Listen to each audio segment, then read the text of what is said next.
కథాకమలం కథల వెల్లువ ఆలకించి ఆలోచించి ఆచరిద్దాం. 27th June సాటర్డే ఏ ప్రైమ్ హాలిడే కదా. అవును, స్కూల్స్కి మాత్రం హాలిడే లేదు, హాఫ్ డేనో ఫుల్ డేనో వెళ్దాం మర్రా. స్కూల్కి వెళ్తేనే బాగుంటుంది కదా. The day is considered to be అందరికీ yummy yummy. It's international pineapple day అంటారా. పైనాపిల్ మీ అందరికీ ఇష్టమేనా? కోసేటప్పుడు కొంచెము గుచ్చుకుంటా కొంచెం కాదు, బాగానే గుచ్చుకుంటుంది. తినేటప్పుడు కూడా అది రకంగా ఉంటుంది, కానీ అది పల్ప్ చేసి దాన్ని ఐస్ క్రీమ్ కానీ లేకపోతే దాని మీద పెప్పర్ అండ్ సాల్ట్ వేసి స్లైసెస్ తింటుంటే చాలా బాగుంటుంది. And it's very healthy also.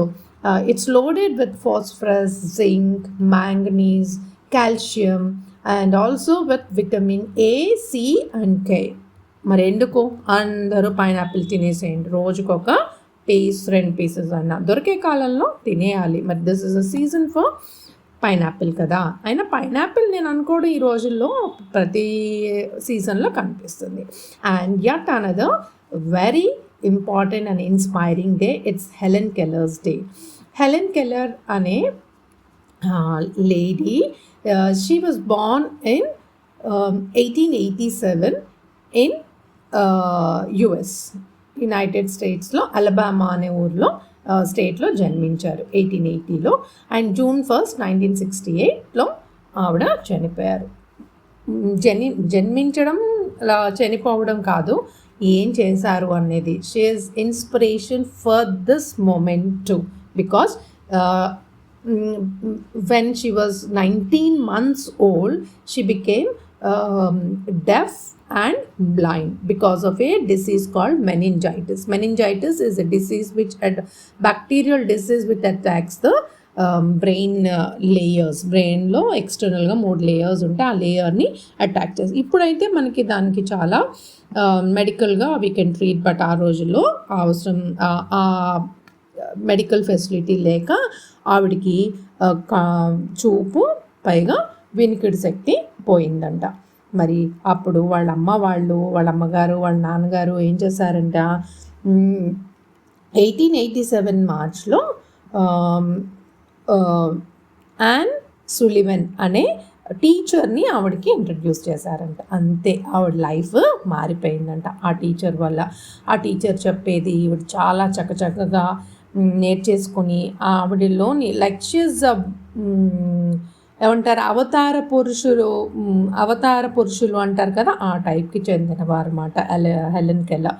So ఆవిడ తర్వాత క్రమేపీ she is the first deaf and blind person to achieve a like degree, educational bachelor of art degree, first person to అనమాట.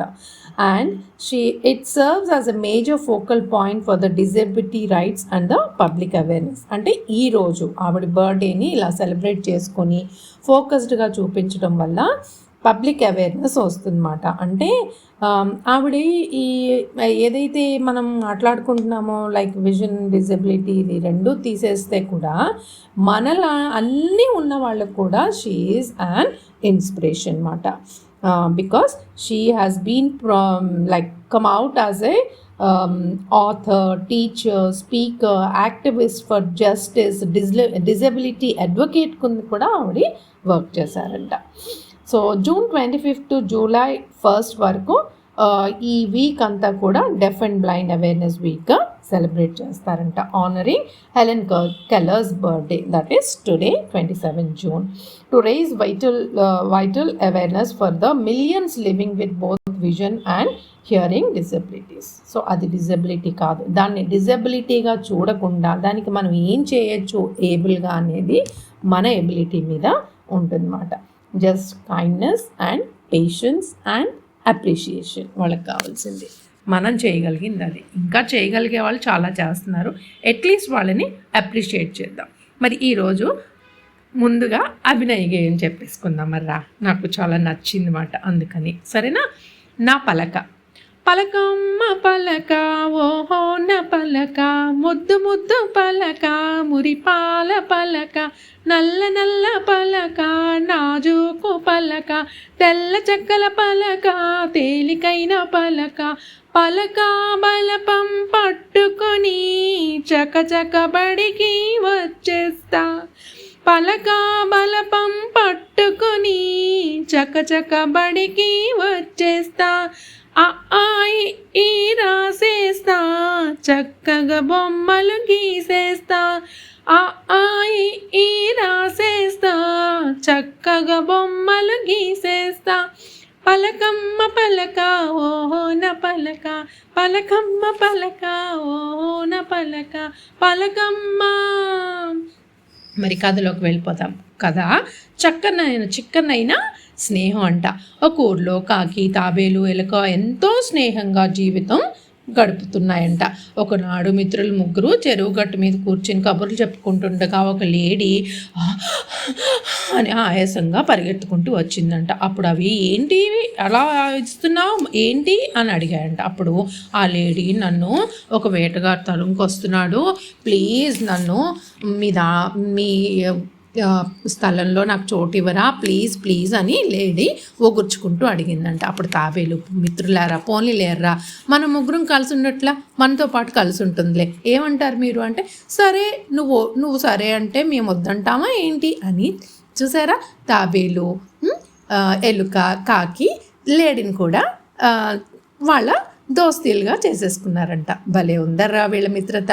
అయితే కొన్ని రోజులు చాలా హ్యాపీగా ఇవి నాలుగు ఆడుకుంటూ సరదాగా ఎవరి పనులు వాళ్ళు చేసుకుంటూ హ్యాపీగా ఒకళ్ళు హెల్ప్ చేసుకుంటూ ఉన్నాయంట. ఒకరోజు లేడీ మేతకని వెళ్ళి చాలాసేపటికి రాకపోయేసరికి తాబేలు కాకి చెప్పిందంట, కాకి నువ్వు వెళ్ళి చూడు లేడీ ఇంకా రాలేదు అని. నీకెందుకు నేను వెళ్ళొచ్చేస్తానని అనుకుంటూ వెళ్ళి చూసేసరికి లేడీ ఒక వలలో చిక్కుపోయి ఉందంటారా.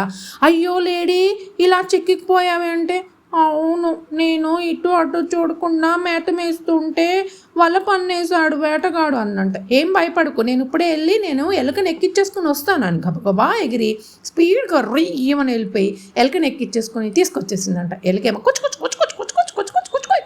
అని కట్ చేసేసిందంట. అప్పుడు లేడి మీద కాకి మీద ఎలుక చక్క చింగు అంటూ ఎగురుకుంటూ తాబేలు దగ్గరికి వచ్చేసాయంటారా. తాబేలు పాపం టెన్షన్గా ఎదురు చూస్తుందంట. అమ్మయ్య వచ్చేసారా మిత్రులారా, ఎంత టెన్షన్ పడ్డానో తెలుసా అంటే అప్పుడు లేడీ ముగ్గురికి చాలా థ్యాంక్ యూ ఫ్రెండ్స్, మీలాంటి మిత్రులు ఉండటం నాకు అదృష్టం అని చాలా హ్యాపీగా ఫీల్ అయిందంట. కానీ తాబేలు మిత్రమా నువ్వు అసలే ఇంతకుముందు వేటగాడు వెంట పడుతున్నావు అని వచ్చావు, ఇప్పుడు మళ్ళీ వేటగాడు వల్ల పడ్డావు, నువ్వు చాలా జాగ్రత్తగా ఉండాలి సుమి, మేము లేకుండా ఎక్కడికి వెళ్ళకు, లేకపోతే మేమే ఏదైనా నీకు తెచ్చిస్తాము అందంట. అప్పుడు లేడీ టపటపా కన్నీళ్ళు కార్చేసిందంటారా. ఎందుకు? సంతోషంతో. ఇలాంటి మిత్రులు ఉండటం నా అదృష్టం అని చెప్పి చాలా హ్యాపీగా ఫీల్ అయిపోయి చింగి చక్క చక్క అని డ్యాన్స్ వేసుకుంటూ నలుగురు హ్యాపీగా డిన్నర్ చేసేసి శుభ్రంగా నిద్రపోయాయంట. మరి ఇదర్రా చిక్కనైన స్నేహం. మరి సర్వే జనా సుఖినో భవంతు, లోకా సంస్థాం సుఖినో భవంతు. జై హింద్. ఉంటాను మరి.